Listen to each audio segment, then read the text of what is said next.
આ છાતી પર બુલડોઝર આવ્યું ને એટલે અક્કલ આવી, બાકી તમે બટન ઓછા નહીં દબાયા.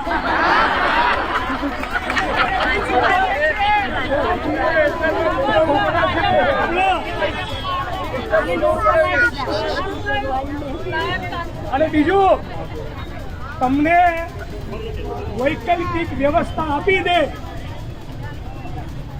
ધારો કે તમને વૈકલ્પિક વ્યવસ્થા આપી દે,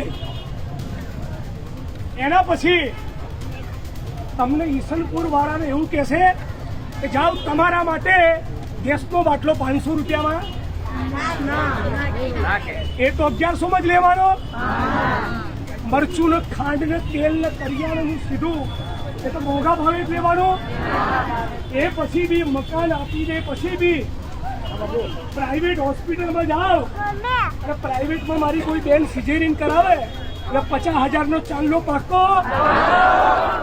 બાળકોની ટ્યુશનની ફી મોંઘી, પૈસાદારોને બિલ્ડિંગો વાળાને પોસાય એવા દવાખાના આપણને પોસાવાના, ઈસનપુર વાળાને સસ્તા ભાવે કેરોસીન આપવાના, સસ્તા ભાવે બાઇકમાં પેટ્રોલ અને ડીઝલ મળશે.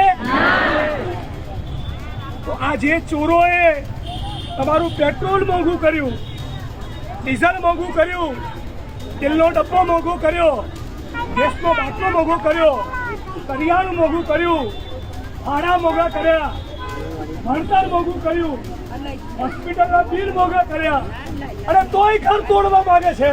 આ સરકારને ઉખાડીને ફેંકી દો.